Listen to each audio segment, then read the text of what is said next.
ఎంతో ఆరోగ్యకరమైన ఇంకా రుచికరమైన మిరియాల రసం చేసే విధానం వచ్చేసి ఫస్ట్ అయితే నిమ్మకాయ సైజ్ అంత చింతపండు అయితే తీసుకొని ఫ్రెండ్స్ ముందైతే నానబెట్టుకుని తర్వాత వచ్చేసి కొంచెం వెల్లుల్లి మిరియాలు కరివేపాకు ఈ మూడింటిని అయితే మిక్సీ పట్టుకొని ఫ్రెండ్స్ మిక్సీ పట్టుకున్న తర్వాత ఇలా మిక్సీ పట్టుకున్న పొడిలో వచ్చేసి ఒక ఆనియన్ చాప్ చేసుకుని తర్వాత వచ్చేసి ఒక 2 ఎండుమిర్చి ఇంకా కొంచెం కరివేపాకు అయితే తీసుకోండి ఫ్రెండ్స్. ఇలా తీసుకున్న తర్వాత ఒక బాండ్లో అయితే పెట్టుకోండి. స్టవ్ మీద ఒక బాండ్లో అయితే పెట్టుకొని ఆయిల్ వేసుకోండి ఫ్రెండ్స్. ఇలా ఆయిల్ వేడెక్కిన తర్వాత కొంచెం పోపు దినుసులు అయితే వేసుకోండి. ఇలా కొంచెం పోపు దినుసులు వేసుకున్న ఒక 2 మినిట్స్ తర్వాత చాప్ చేసి పెట్టుకున్న ఆనియన్ అయితే వేసుకోండి ఫ్రెండ్స్. ఈ ఆనియన్ అనేది మరీ రెడ్ అవ్వనవసరం లేదు, కొంచెం వేగితే సరిపోతుంది. ఇలా కొంచెం వేగిన తర్వాత ముందే మనం ఏర్పాటు చేసుకున్న 2 ఎండుమిర్చి అయితే వేసుకోండి. సో ఇలా ఎండుమిర్చి వేసుకున్న తర్వాత ఒకసారి అయితే మొత్తం అంతా కలిపేసేయండి ఫ్రెండ్స్. ఇలా మొత్తం అంతా కలిపేసిన తర్వాత కొంచెం కరివేపాకు అయితే వేసుకోండి. ఇలా కొంచెం కరివేపాకు అయితే వేసుకున్న తర్వాత మళ్ళీ ఒకసారి మొత్తం అంతా ఒకసారి అయితే మిక్స్ చేసేసేయండి.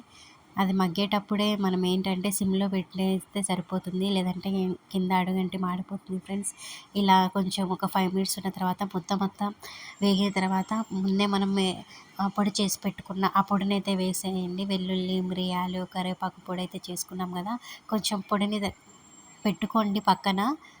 ఇంకొంచెం అయితే వేసుకోండి.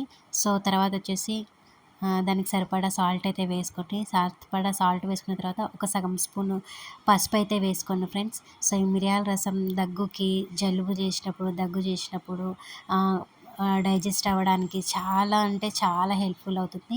ఇలా కొంచెం పొడి చేసి పెట్టుకున్నది అదైతే పక్కన పెట్టుకొని లాస్ట్కి అయితే యాడ్ చేసుకున్నాము. ఇలా మొత్తం అంతా మగ్గిన తర్వాత చింతపండు రసం అయితే వేసుకోండి ఫ్రెండ్స్. పులుపు దగ్గర చింతపండు అయితే రసం అయితే వేసుకోండి. సో నేను ఈ మధ్య వంటలు నేర్చుకున్నా కాబట్టి కొంచెం చూసి అయితే వేసుకుంటున్నాను. ఇలా చింతపండు రసం వేసుకున్న తర్వాత మొత్తం అంతా ఒకసారి అయితే మిక్స్ చేసేయండి. తర్వాత దానికి సరిపడా వాటర్ అయితే వేసుకోండి ఫ్రెండ్స్. మీకు ఘాటు ఎక్కువ ఉండాలంటే కొంచెం జీలకర్ర పొడి కూడా వేసుకోవచ్చు. నేనైతే స్కిప్ చేస్తున్నాను, మా పిల్లలు తింటారు కాబట్టి. తర్వాత అదొక పొర్లు వచ్చిన తర్వాత మిగిలిన ఆ పొడి కూడా వేసేసి మొత్తం అంతా ఒకసారి అయితే మిక్స్ చేసేయండి ఫ్రెండ్స్.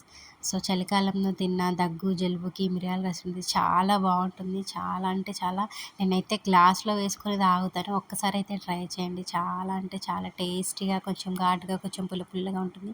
వీడియో నచ్చితే లైక్ చేయండి ఫ్రెండ్స్, సబ్స్క్రైబ్ చేసుకోండి.